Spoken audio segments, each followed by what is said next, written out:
January 1944. The winter air hangs low over a narrow road in occupied Europe. Frost clings to the cobblestones. Somewhere in the distance, boots strike the ground in practiced rhythm. A bicycle moves slowly through the mist. Its rider is small, 14 years old, a wool coat pulled tight against the cold. Her hands are steady on the handlebars. Her eyes stay forward. She does not hurry. She does not look afraid. A German staff car idles near the roadside cafe ahead. Officers smoke, laugh. Their pistols rest loose in their holsters. They barely glance at the girl passing by. To them, she is invisible, just another child pedaling through a conquered land. They do not inspect the bicycle. They do not search the basket. They do not ask her name. They have learned to fear bombs hidden in suitcases, in crates, in trucks. But not this. Minutes later, the road behind her will erupt. Steel will tear through uniforms. Command structures will vanish in smoke and confusion. And by the time the Germans understand what happened, the girl will already be gone, absorbed back into the ordinary life they believe they still control. That moment, quiet and unnoticed, did not begin here. It was shaped by years of occupation, arrogance, and resistance building in silence. By the winter of 1944, Nazi Germany had been at war for more than 4 years. What began as lightning-fast conquest had hardened into occupation. Across Western Europe, the Wehrmacht no longer advanced. It ruled. From the Atlantic coast of France to the canals of the Netherlands, German authority was enforced through checkpoints, patrols, curfews, and fear. Every town had its commandante. Every railway line had guards. Every café had ears. The occupation was not temporary anymore. It was structural. German officers lived among the conquered. They lodged in requisitioned homes. They ate in local restaurants. They traveled predictable routes between headquarters, rail depots, and administrative centers. And predictability, in war, is a vulnerability.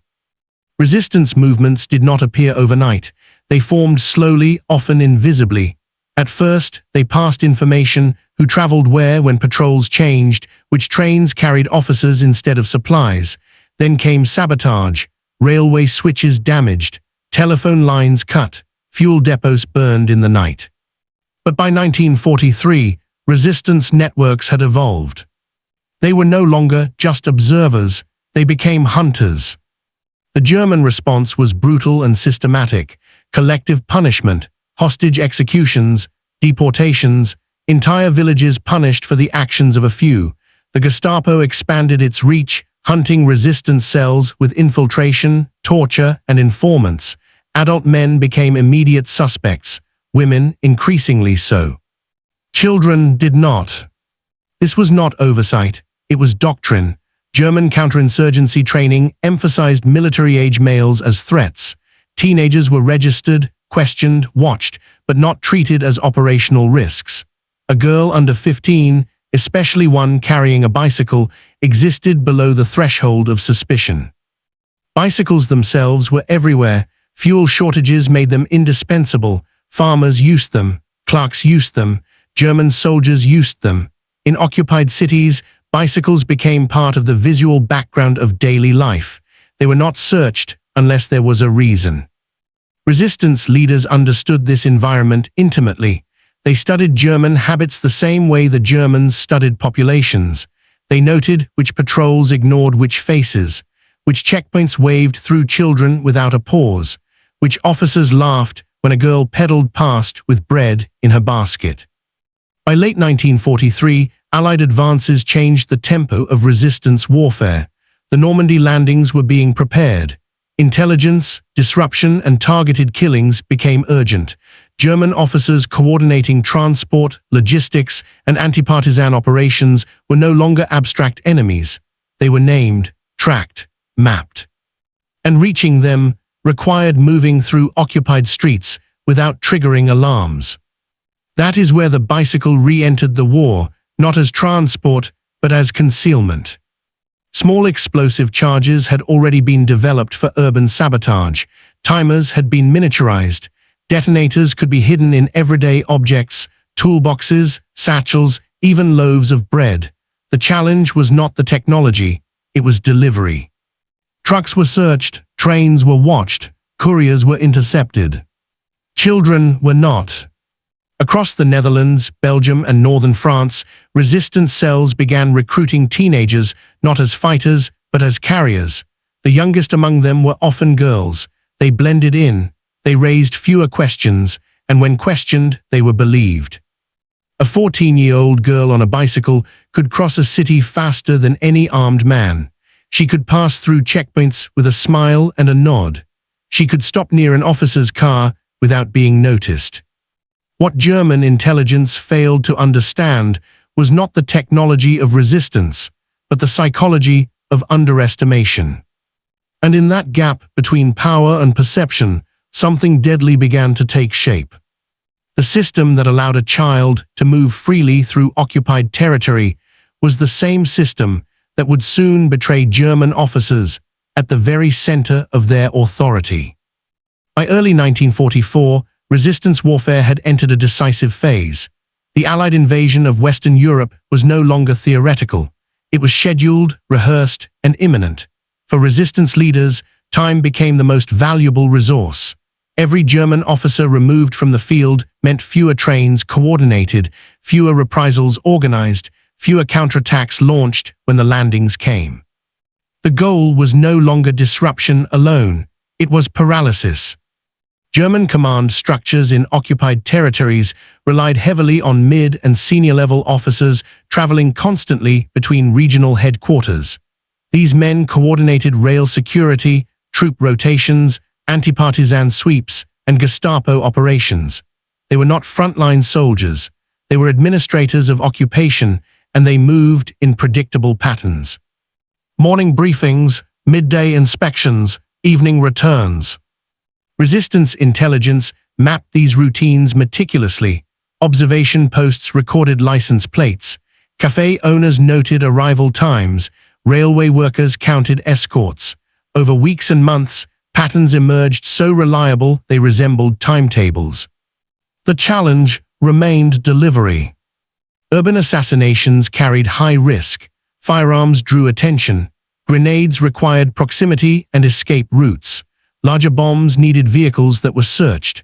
What resistance cells needed was a weapon that could be placed close to German officers without triggering alarms and without implicating the carrier at the moment of placement. This is where the bicycle became operationally significant.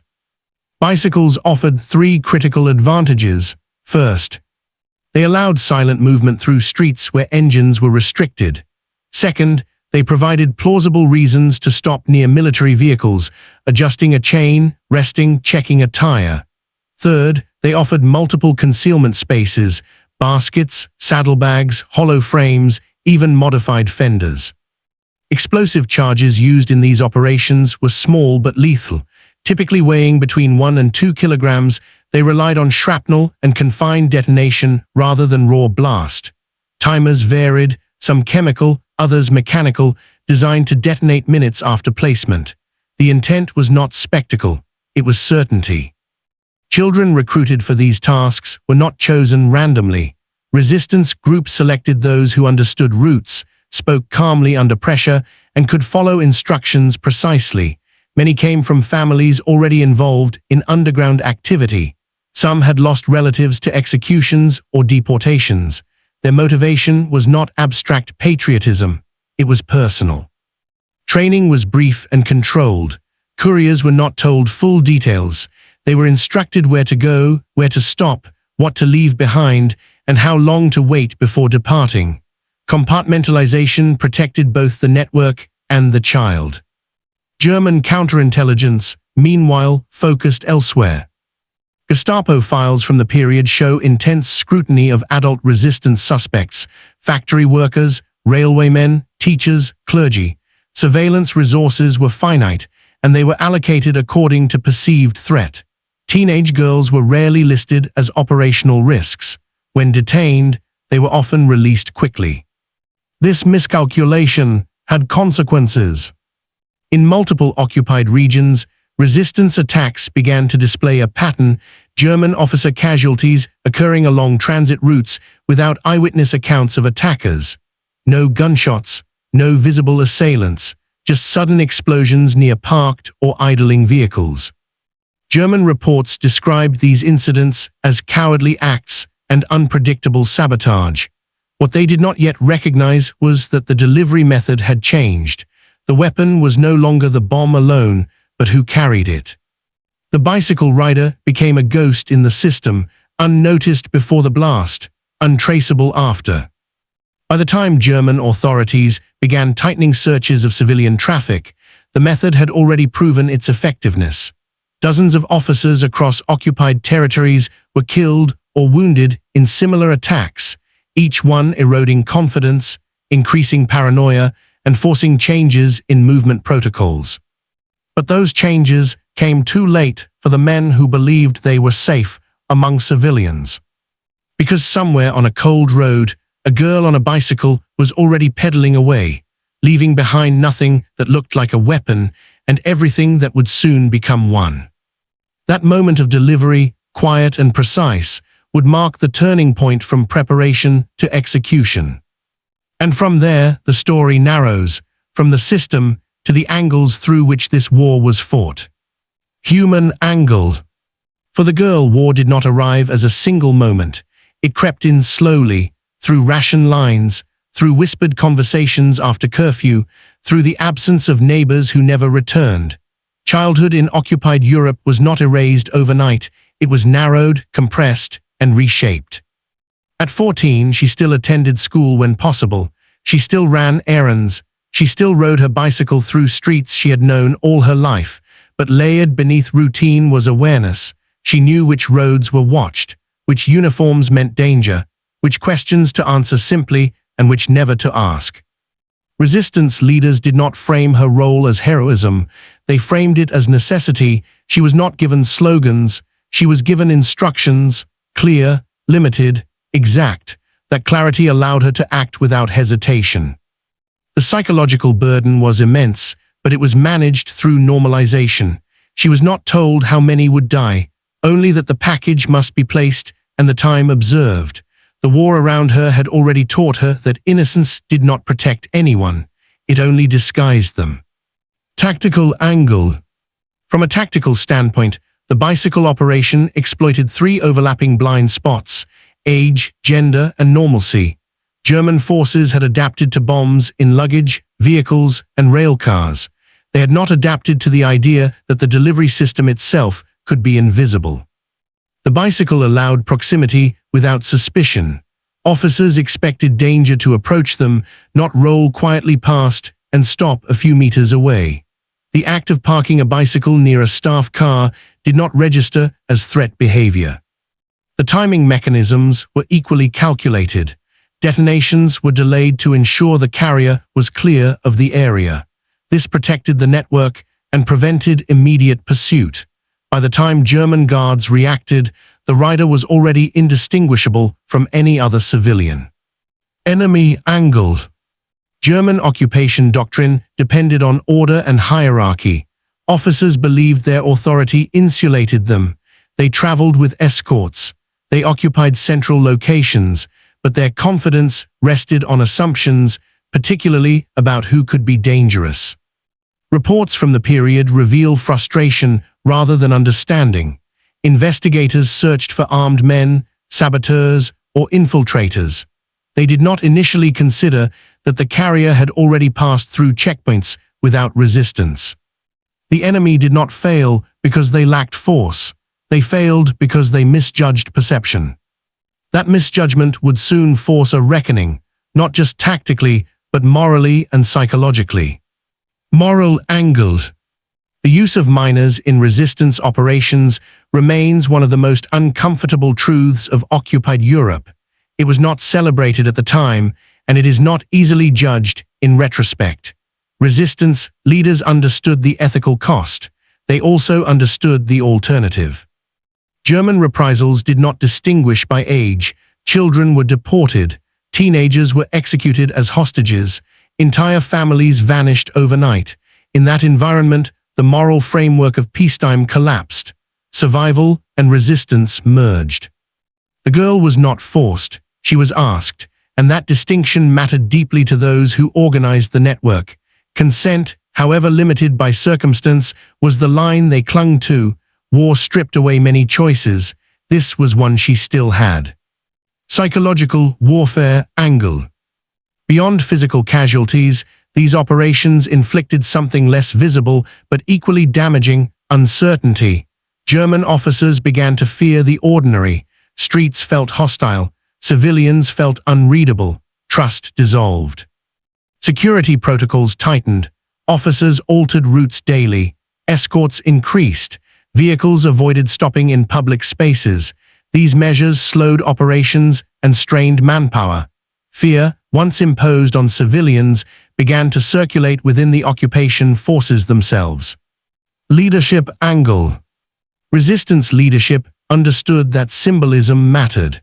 The fact that such operations could be carried out by those the occupiers dismissed sent a message, not broadcast publicly, but felt internally.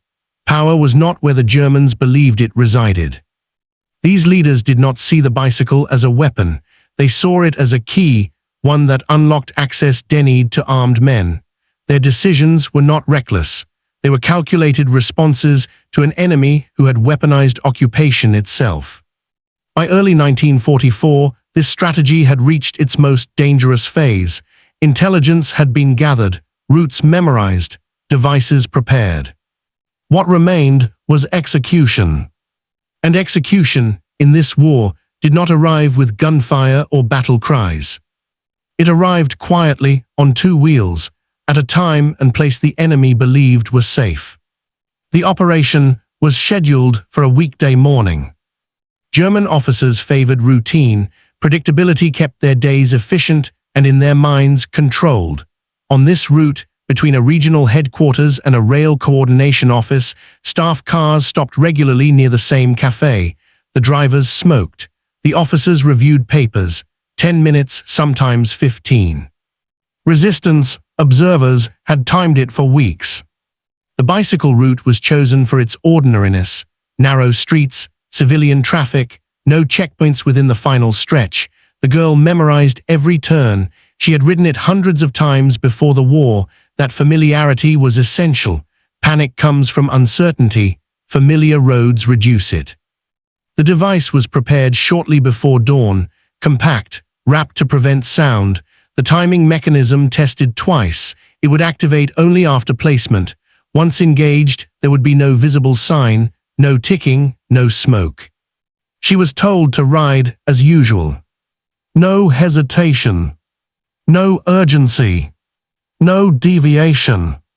At first light, she left her house. The bicycle tires made almost no sound against the damp stones. The city was awake but subdued. Occupation had taught people to move quietly in the mornings. As she approached the cafe, she slowed, not because she needed to, but because slowing was normal. She dismounted near the curb. A German officer glanced briefly in her direction, then looked away. A child adjusting a bicycle did not register as threat. She crouched, pretending to check the chain. In that moment, time compressed. The device was placed beneath the staff car, close enough to ensure maximum effect, far enough to remain unseen. The mechanism was engaged. The movement was practiced. 3 seconds, 4. She stood, mounted the bicycle, pedaled away at the same pace she had arrived. There was no signal, no final instruction. The operation depended on the most fragile element of all, trust. Behind her, the officers finished their cigarettes. One laughed, another folded a map. The driver turned the ignition. They never suspected that the most dangerous presence that morning had already passed them. And as the bicycle disappeared into the streets, the final phase of the operation began, without pursuit, without warning, and without mercy. The detonation did not announce itself with spectacle.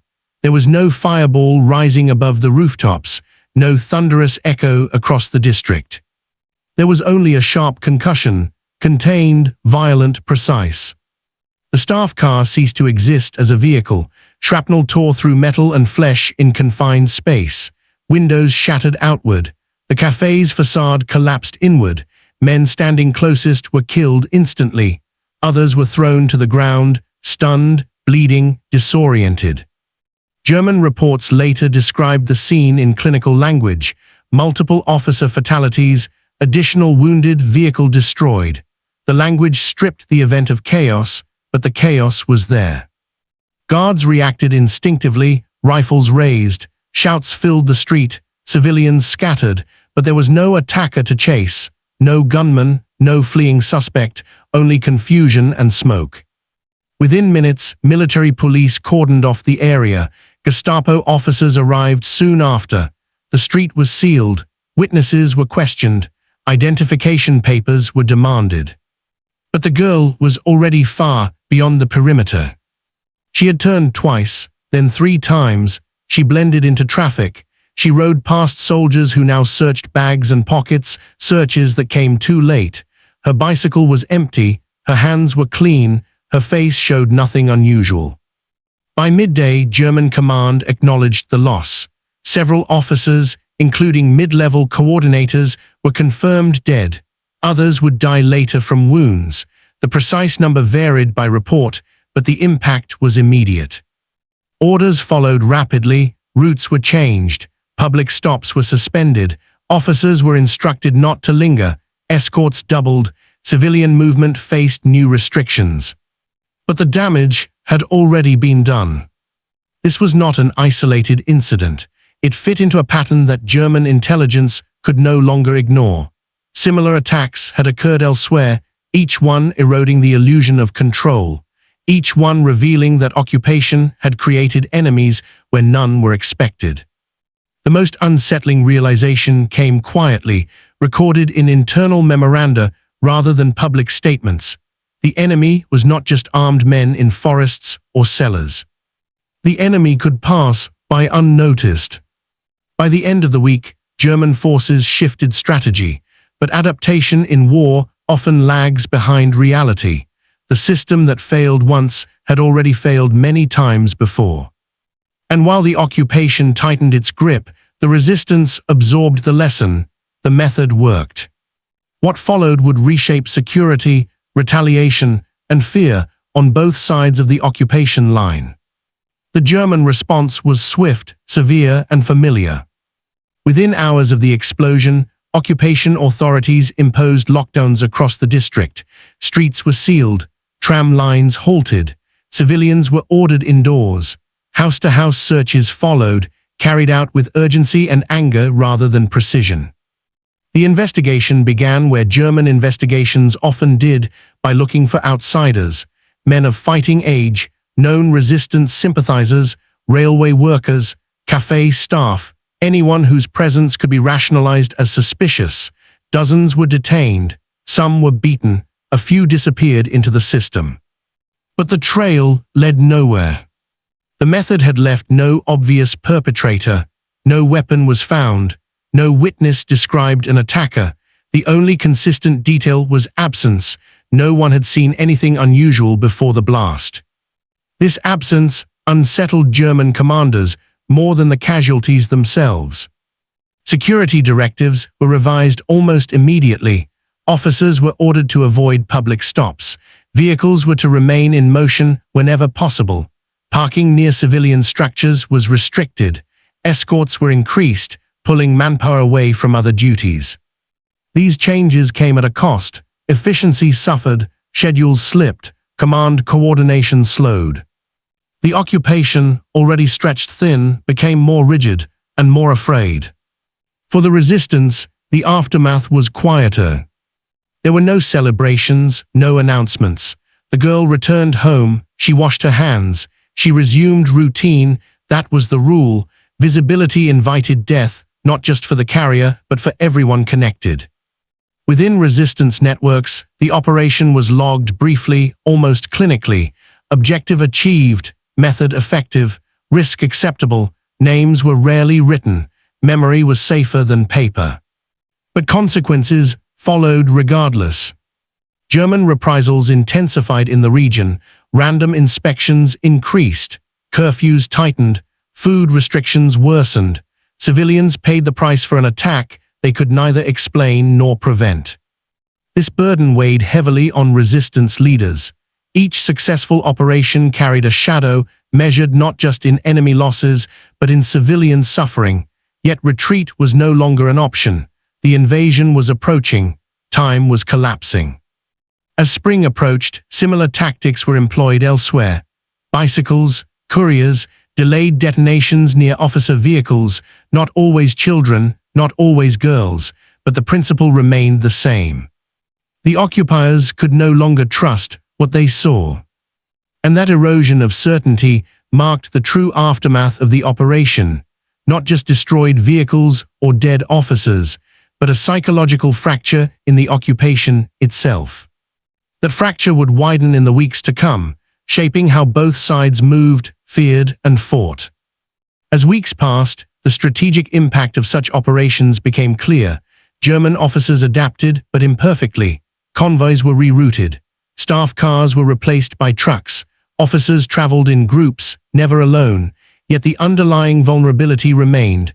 The system itself could not fully account for the invisible threat, the unexpected courier moving silently through streets. Internal German communications reflected mounting frustration. A 1944 Gestapo report from Brussels noted, in clipped language, that attacks are occurring in the absence of armed personnel. No patterns can be discerned. Civilians may be implicated at any time. The admission was chilling. It acknowledged a fundamental weakness in the occupation model. The enemy could not be fully contained because the methods of delivery had outpaced assumptions. For resistance networks, the aftermath also meant reassessment. Each successful attack forced re-evaluation of operational security. Couriers were rotated, routes altered, devices refined. The lessons learned from a single bicycle operation informed dozens more small but highly effective strikes across occupied Europe. Dozens of officers, whose absence would ripple through administrative and logistical channels, were removed without requiring large-scale assaults or frontal engagements. The cumulative effect strained German capacity. Among civilians, the impact was more subtle but equally profound. Suspicion rose. The ordinary street became a potential danger zone. Children who rode bicycles were watched more closely. Households debated whether to allow errands or deliveries. The psychological footprint of one small act of sabotage extended far beyond the immediate casualties. Post-war analyses of resistance strategies highlight this method as emblematic of asymmetric warfare. Small teams, minimal resources, and the clever exploitation of assumptions created disproportionately large effects. Historians note that the effectiveness was amplified precisely because the Germans dismissed the presence of young girls in public spaces as irrelevant, a mistake that proved fatal. The girl herself became a ghost in historical records. There were no monuments, no official recognition. Names were often lost, intentionally omitted to protect networks. What remains are the patterns: German reports of unexplained officer deaths, post-war interviews with resistance leaders, and the meticulous reconstruction of sabotage operations across Belgium, the Netherlands, and northern France. The immediate numerical impact was significant. Dozens of mid- and senior-level officers were killed or incapacitated in bicycle-assisted operations in 1944. Each death disrupted coordination, slowed troop movements, and contributed to the larger Allied war effort. But the intangible impact, the erosion of perceived safety, the psychological edge gained by resistance forces, was arguably greater. German officers no longer moved confidently, nor could they fully trust civilian spaces. Fear became a force multiplier, shifting operational calculus across multiple territories. In effect, one small act, the placement of a device by a 14-year-old girl on a bicycle, demonstrated a principle that would echo far beyond its immediate setting. Asymmetry in war relies not on brute force, but on exploiting assumptions, underestimation, and predictability. From these events, a larger truth emerges. Victory is often determined not by who has the most weapons, but by who understands the mind of the enemy and who can move invisibly within their blind spots. And in this environment, the stage was set for reflection. For the human cost, the strategic lesson, and the quiet bravery of those who carried out such acts would remain part of history long after the streets grew silent. The story of a 14-year-old girl on a bicycle is not one of triumph in the conventional sense. There were no medals pinned to her coat, no speeches recounted her deeds. There was only survival, precision, and a grim calculus of necessity. Yet, in that quiet act lies a profound lesson about war, perception, and human resilience. History often records battles, armies, and leaders. It rarely records the invisible actors, the children, the couriers, the overlooked. And yet, they can shape outcomes in ways no battlefield can fully capture. A single operation, executed with care and courage, disrupted a chain of command, instilled fear, and forced an occupying force to question its assumptions. The bicycle, ordinary and unassuming, became an instrument of strategy. Its simplicity concealed lethal intent, proving that in warfare, innovation often emerges from the margins. The smallest, quietest actions can carry consequences far beyond what anyone predicts, reminding us that power is as much psychological as it is physical.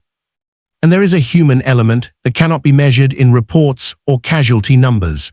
The girl's adolescence was stolen, compressed into moments of responsibility and danger.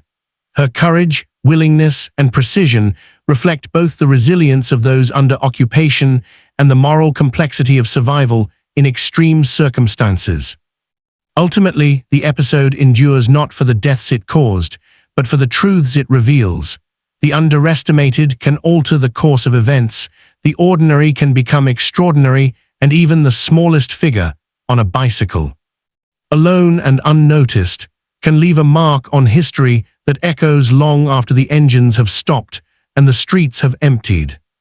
In that quiet pedal through occupied Europe, we glimpse the intersection of youth and war, courage and calculation, invisibility and impact.